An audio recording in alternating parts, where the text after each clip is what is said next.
Glória a Deus, graça e paz a todos que nos ouvem. Graças a Deus, vamos continuar aqui no estudo, na leitura que estamos fazendo do livro A Raiz de Rejeição de Joyce Meyer. Hoje nós vamos já entrar no terceiro capítulo, glória a Deus. Vamos ao terceiro capítulo, cujo título é A Rejeição e a Sua Percepção. Como eu posso perceber raízes de rejeição em mim e no meu comportamento? Basicamente é isso que trata este capítulo, cuja autora traz muitos exemplos pessoais no seu relacionamento, principalmente com o seu marido, que é muito interessante, muito rico. Num primeiro momento ela reagiu como todo mundo reage, mas depois fez uma autoanálise, analisou, voltou, buscou o Senhor, principalmente isso fica claro aqui no livro, a sua busca pela vontade de Deus, pela palavra de Deus, ouviu a voz de Deus, então conseguiu trabalhar a cura, reinterpretando a sua experiência, percebendo a sua experiência por um outro ângulo, verificando situações, criticando-se. Isso é excelente. Esse capítulo basicamente fala disso, fala dessa situação. Então nós vamos aqui compartilhar o capítulo, a rejeição e a sua percepção. Vou fazer a leitura do primeiro parágrafo. Se você tem uma raiz de rejeição em sua vida, provavelmente aprendeu a responder às coisas da forma que Deus nunca planejou. Por exemplo, se entra num local e não lhe dão atenção imediata, você assume que todas as pessoas naquele lugar não gostam de você. Você se sente rejeitado simplesmente porque percebeu que não obteve atenção. Agora, na verdade, isso pode ser a coisa mais distante da realidade. É totalmente possível que as pessoas na sala simplesmente não tenham notado que você chegou. Se nós temos em nós esta raiz de rejeição, a gente, na verdade, cria situações, fantasia situações, percebe situações com bases nesta raiz. E esta percepção nem sempre corresponde à realidade. Aliás, na maioria esmagadora das vezes, ela não corresponde à realidade. A cura disso envolve dor. O amor real não aliviará a dor, caso a atitude de enfrentar signifique melhora a longo prazo. Ou seja, uma pessoa que tem essas raízes em si, ela vai precisar enfrentar. Uma pessoa com raiz de rejeição, ela quer ser afagada, ela quer ser respondida da forma como ela quer. E se ela for respondida da forma como ela quer, ela não terá a opção de enfrentar essa situação, de ser confrontada. E este confronto permitir a ela o caminho da cura. Olha só. Ou seja, quando nós respondemos, eu tenho que fazer aquilo que ela está pedindo, porque senão ela vai se sentir rejeitada. Ou seja, nós estamos alimentando a rejeição, aquele sentimento doentio, que é na verdade um argumento de Satanás para escravizar a vida dela, vai estar sendo endossado pelo nosso comportamento diante da pessoa. Mas nós não estamos falando de outro. Nós, que quando percebemos esta raiz, não gostamos de ser contrariados, mas este questionamento é o argumento de Deus para proporcionar a nós a cura. Eu consigo criticar a todo mundo, mas não consigo receber críticas. Então, já é uma percepção que você pode perceber. Poxa, será que eu estou realmente sendo justo comigo mesmo? Será que eu estou sendo honesto comigo mesmo? Por que eu não consigo ser criticado?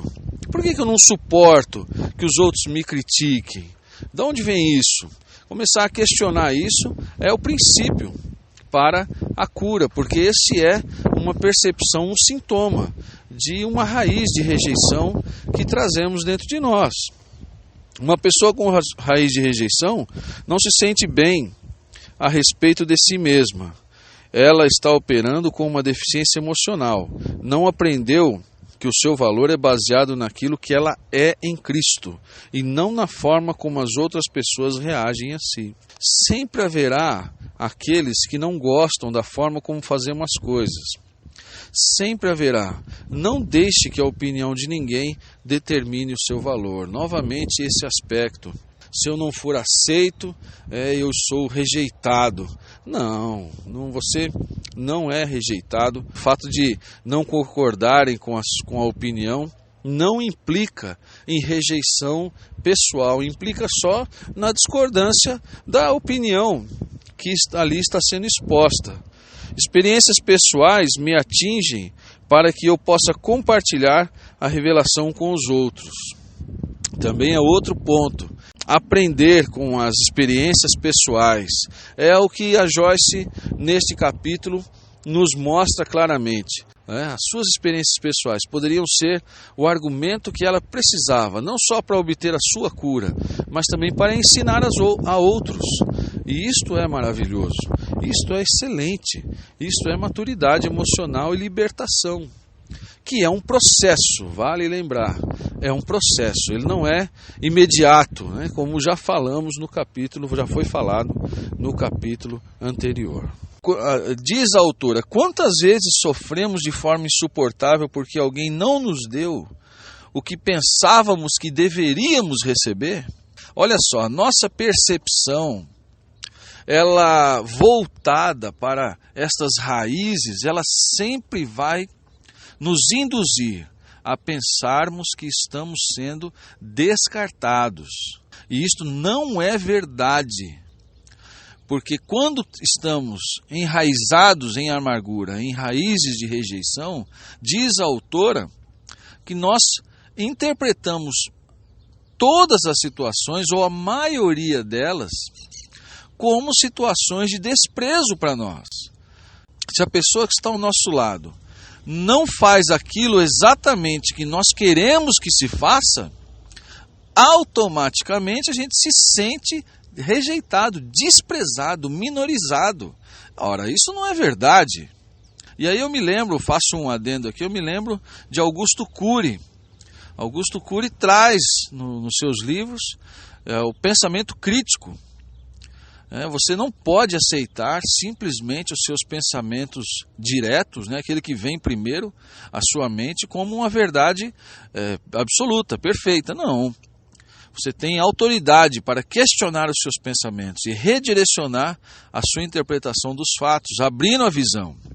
O inimigo ele quer justamente criar este ciclo para que a pessoa não consiga se libertar dele. Então, criando esse ciclo, tudo o que acontece, ela vai dizer assim, olha, tá vendo? Eu falei, eu estou sendo rejeitada.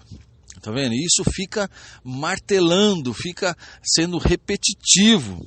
E aí você acaba assumindo, não, é assim mesmo, nenhum ser humano presta. E essas frases vão surgindo justamente por interesse do inferno, por indução de Satanás, que deseja, que quer ver as pessoas presas a isto, para que elas não possam perceber o amor de Jesus Cristo e perceber quem elas são diante do Rei dos Reis e qual foi o trabalho, qual foi o esforço que Deus realizou e realiza até hoje para conquistar corações fiéis.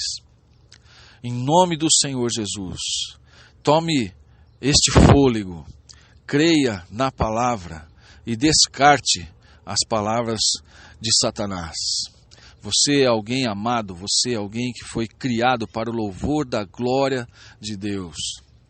E esta criação tem um objetivo muito claro. O objetivo é a glória, o objetivo é a liberdade.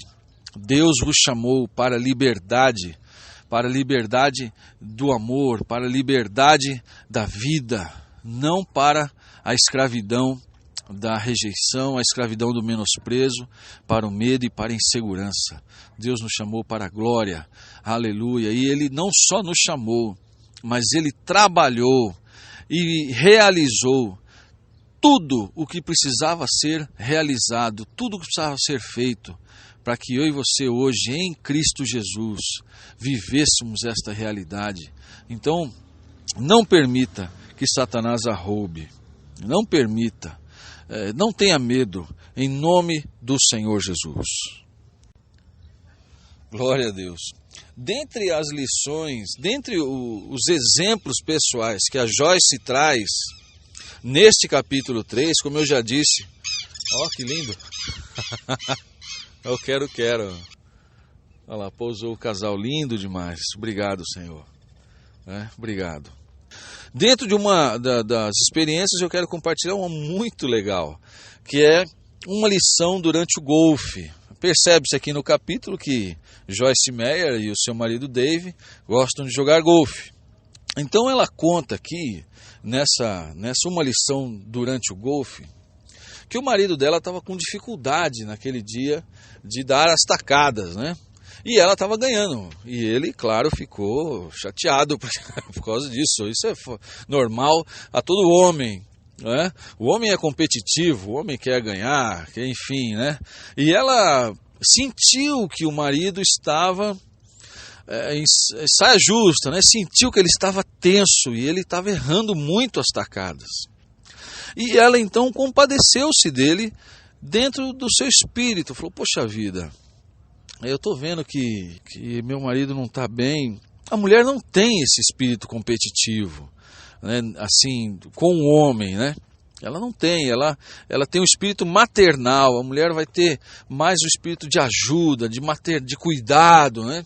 O homem não, o homem tem o estímulo da competição. Isso, Deus nos fez assim, a história nos fez assim, e é fato isso, e precisamos aprender. Então, ela chega a ele, se aproxima e falou assim, Dave, tudo vai ficar bem, e deu um tapinha nas costas dele, né?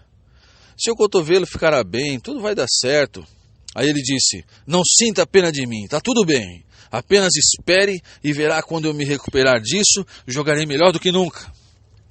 Ela foi consolar e ele se sentiu magoado, né? Ele se sentiu rejeitado, se sentiu minorizado ali. E ela ficou chateada com essa resposta dele, porque ela queria uma resposta acolhedora. Obrigado, esposa. Obrigado por ter me ajudado, realmente eu estou com dificuldade. Então gerou um desconforto entre os dois, porque ela foi consolá-lo no aspecto de abrigá-lo, né, de oferecer a ele uma segurança, oferecer a ele um colo, um carinho de mãe, né, acolhedor, e ele não recebeu desta forma, não percebeu a aproximação dela desta forma. Para Dave, para o marido, ela era uma competidora, ela era uma jogadora. Mas ela, como mulher, junto ao seu marido, jogando golfe, ela não entende o Dave como um competidor. Eles estão ali se divertindo. Olha que interessante, a gente aprende aí sobre como o homem, né, enxerga e como a mulher enxerga. Isso é maravilhoso, Deus nos fez assim, precisamos aprender isso. Eu vou ler aqui, mais tarde, ainda machucada, enquanto Dave e eu atravessávamos o campo de golfe, o Senhor revelou-me algo realmente útil para mim. Ele disse, Joyce, você está tentando dar ao Dave algo que você precisaria nesta situação, mas ele não precisa disso, por isso não o recebeu. Já que você precisa desse tipo de conforto quando está em dificuldades, sentiu-se rejeitada. Ele não está recebendo o mesmo de você. Quanto mais pensava sobre aquilo, mais revelação recebia. Penso que as pessoas cometem esse tipo de erro todo momento em seus relacionamentos. Elas tentam dar aos outros aquilo que elas precisam.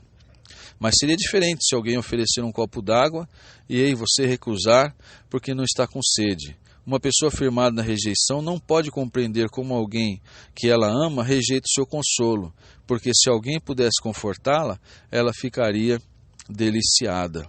tentamos dar aos outros o que queremos receber. Então, esta percepção é uma percepção que vem com maturidade, de nós compreendermos que a outra pessoa não sou eu sou eu, ela é ela. Eu tenho uma expectativa, ela tem outra. E se eu a amo, eu preciso perceber qual é a expectativa dela para atendê-la. E recíproca também é verdadeira. Se ela me ama, ela precisa entender qual é a minha expectativa para me atender. E aí abençoarmos mutuamente. Isto em qualquer relação, marido e mulher, na igreja, a família, pais e filhos. Compreender a realidade do outro para oferecer ao outro aquilo que ele precisa é um ato de amor, é um gesto de carinho, é um gesto de afeição, de empatia, onde você começa a ter a sensibilidade de se esforçar para compreender o outro e amá-lo conforme ele precisa ser amado.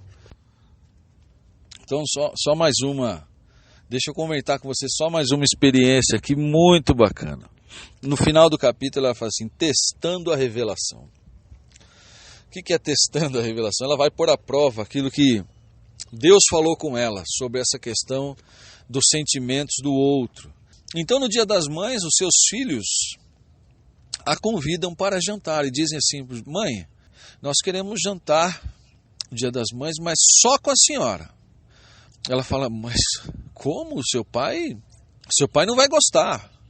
E aí o filho diga, eu não vejo por que o pai não vai gostar. É Dia das Mães, nós queremos sair com a senhora.